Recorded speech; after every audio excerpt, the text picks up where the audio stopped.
Rev the engines!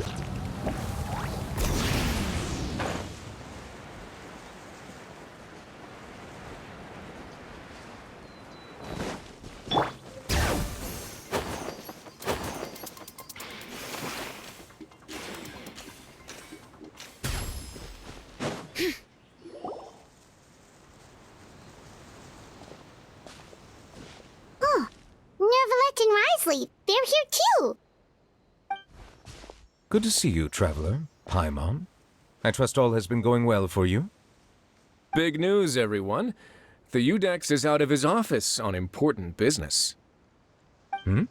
Is that genuinely something people would consider big news? Why wouldn't they? Important business is a big deal. Ah, yes, you're quite right. When someone you care about requires emotional support, being there for them at the right time and place is of the utmost importance. After reading the Maréchal Phantom's reports, I had a feeling a trip here might be in order. Take note. That, my friends, is how Monsieur Nervalette shows that he cares. We're both here for the same purpose, actually, to accompany Sijwin as she pays her respects to her late teacher. So the old friend she mentioned was her teacher then? The witch? Oh, sorry. Paimon didn't mean to be rude. It's only 'cause Sijwin calls her that all the time, so... I doubt she considers that title to be offensive, Paimon. Don't worry. Indeed. In fact, I believe Sijwin would take it as a sign of affection. She has spoken of this doctor on many occasions, and it sounds like she was a truly generous individual. In those days, many people harbored prejudices against Melusines. She was the only teacher willing to take Sijwin on as a student. Wow. It's really nice of you two to be here for Sijwin. Guess you guys really look out for your younger colleagues, huh? Younger colleague? Well, that might be true for the Udex, but I'm not sure I can say the same. Sijwin served a sentence in the fortress of Meripede hundreds of years ago, and after she did her time, she decided to stick around. She's been an integral part of our administration ever since. Strictly speaking, the head nurse has been around longer than most people in the fortress, myself included. Pretty sure that makes me the younger colleague. She served a sentence? Yes. Long before I became Udex, there was an ancient law in Fontaine that prohibited any attempt to transform another species into a human.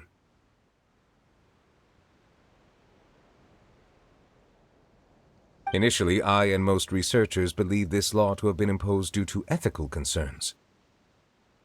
But now, it seems more likely that the law was nothing more than an insurance policy, a way for Egeria to ensure that her people would remain insulated from the truth, thus enabling them to lead more straightforward, happier lives. Ignorance is bliss, as they say. Sijwin had her reasons for choosing to obtain a human form, but the act was nonetheless in clear violation of the law. Could you tell us a little bit more about what happened back then? Certainly. Sijwin does not object to her close friends learning about her history. In fact, I first learned of it myself because she confessed the truth to me of her own volition.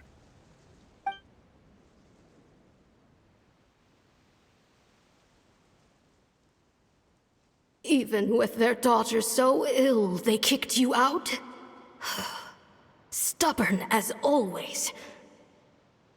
And prejudice isn't a disease I can cure either.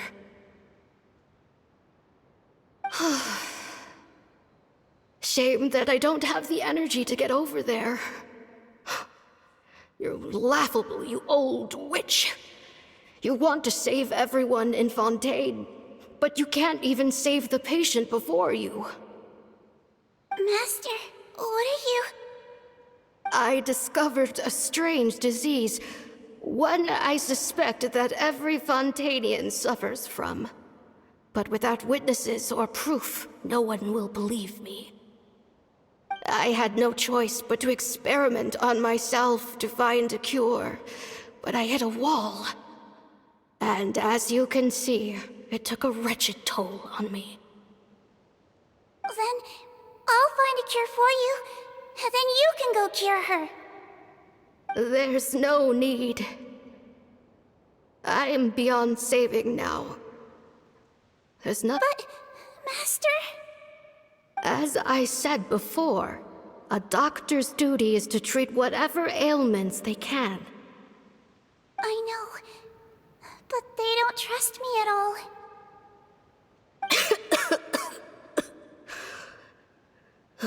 That girl. She's your first ever patient, isn't she? I'll do whatever it takes.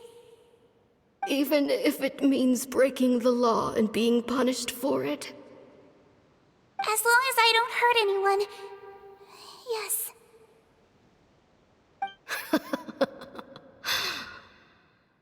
Spoken like a true student of mine. Then I shall make one more final gamble. And see if I am able to work this miracle, then I will have found a way to save all Fontanians, and I shall be able to help you treat that girl.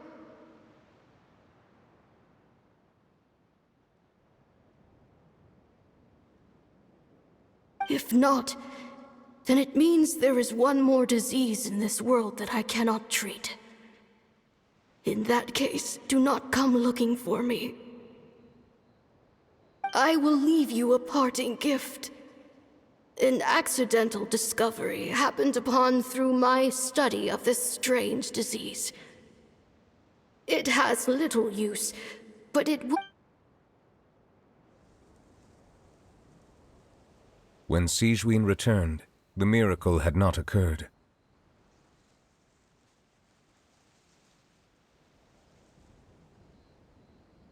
She found a potion bottle and a note on the table. After using the potion as instructed, she gained her current form, breaking Fontaine's law in the process. And after I had confirmed the veracity of the events, I gave my verdict. So that's what happened.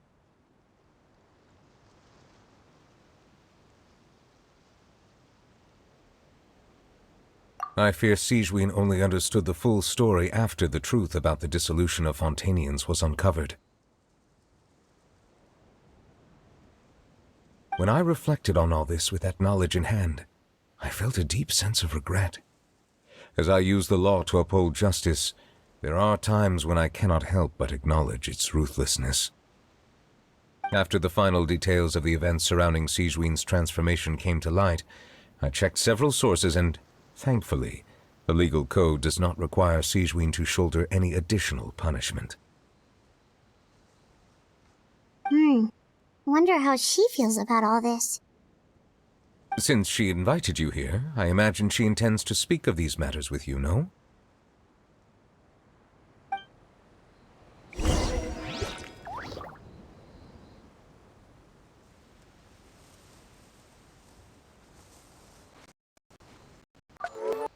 On behalf of the Maréchaussée Phantom, I would like to once again thank the Fortress of Meripede for your assistance in the... Our head nurse and the traveler in Paimon did most of the heavy lifting, I would say.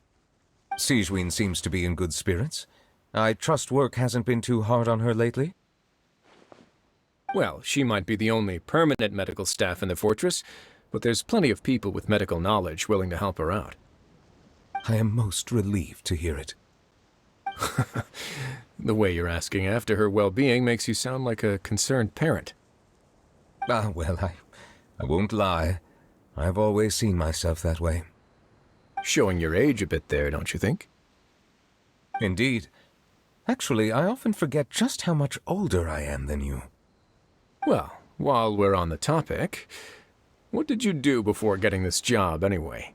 Spend all day swimming in the sea from east to west and then north to south? Yes, and, from the surface to the ocean floor on occasion. Wow. Impressive.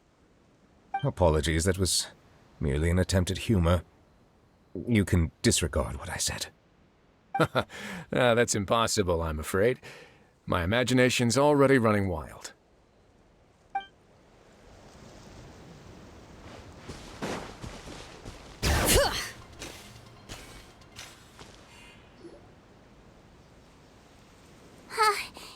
You're here. The old friend I mentioned was my teacher. When she passed, her body was nowhere to be found. All that's left of her is an empty tomb. And even that's deep underwater now. Sijwin, the witch who gave you the magic potion, she was your teacher, wasn't she? Sounds like Monsieur Nervillette filled you in.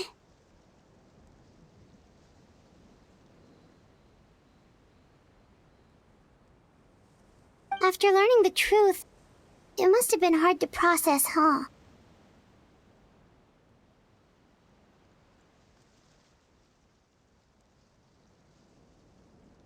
Well, to be honest, after I realized what really happened that night, my first thought was that it kind of made sense. It seemed exactly like the sort of thing she would do. But she was planning to sacrifice herself and never told you.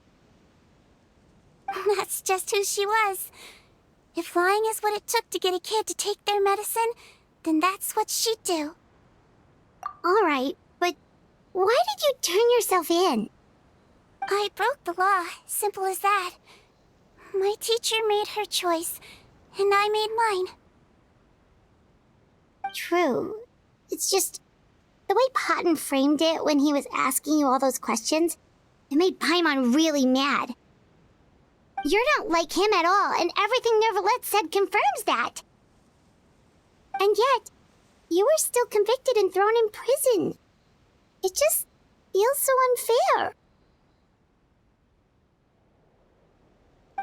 Unfair? I happen to think just the opposite. If I hadn't served that time, I'm not sure I would have been able to stay strong when he was questioning me. What makes you say that? I knew you'd be curious. Let me tell you a story. The verdict came down. This Melusine is guilty. Deudex defended the authority of Fontaine law, but he did not confiscate the Melusine's medical kit. And so, the fortress of Meripede gained a new little doctor. She still wore her hood and raincoat, even though it never rained in the fortress. Perhaps thanks to her human appearance, no one refused her treatment.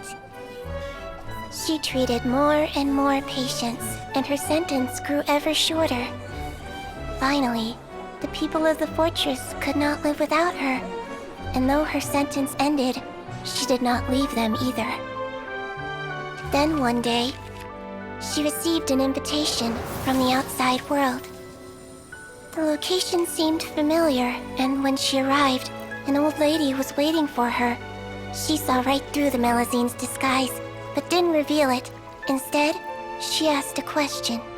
Tell me, why do you think you gained the respect of so many people, despite being a Melusine? Because I look like a human? It's been 50 years, Sijwin, and you haven't aged a day. I think everyone knows you are not human. I finally found you, after all these years. I still remember, you know. It was you who saved me that night. But how? I was no longer a Melusine by then. Does it really matter if you're human or Melusine? I remember the warmth of your palm. It's quite unmistakable. And you know what? It hasn't changed one bit. You don't have to hide anymore, Sijwin. These days, everyone wants to make friends with Melusines. And I think that it's all because of you. I'm sorry I couldn't say this until now, but thank you, Dr. Melusine. Now that's an ending Paimon can get behind.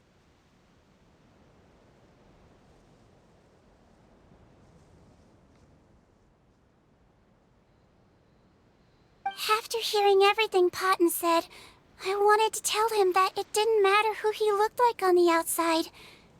But it was too late. The warmth in his palm had already disappeared. I tried to treat him, but the roots of his problem had nothing to do with his face.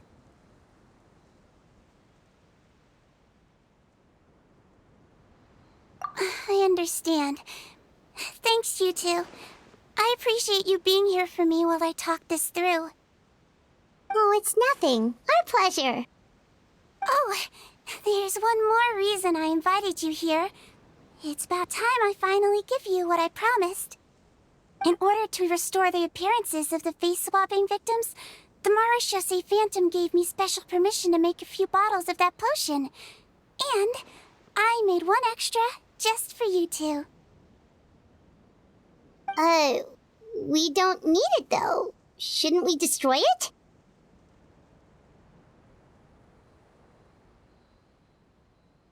Well, even if you chose to destroy it, I still thought I should give it to you first. You two did so much for me. How could I break my promise? Well, fair enough, but anyway, Paimon's definitely not interested in this stuff anymore.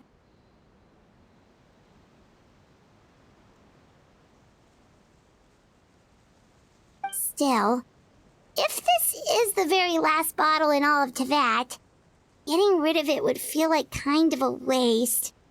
Maybe we can give it a special meaning somehow. Oh, Paimon's got it!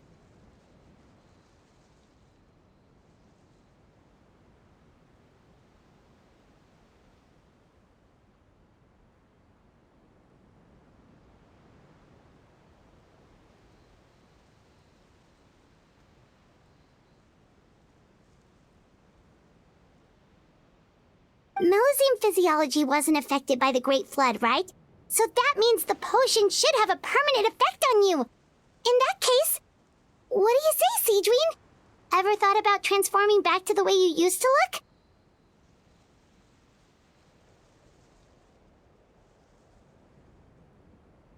After all, from a Melusine point of view, Paimon bets Melusines look the cutest of all.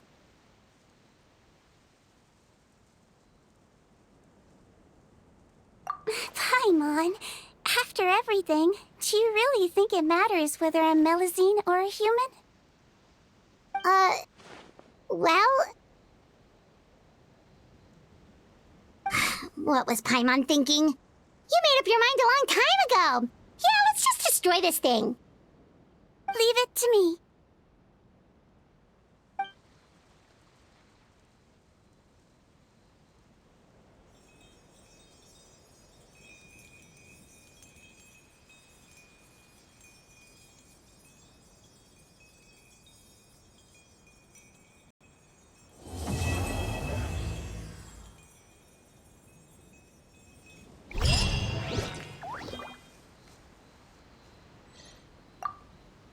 I'd like to stay here with my teacher for a little longer.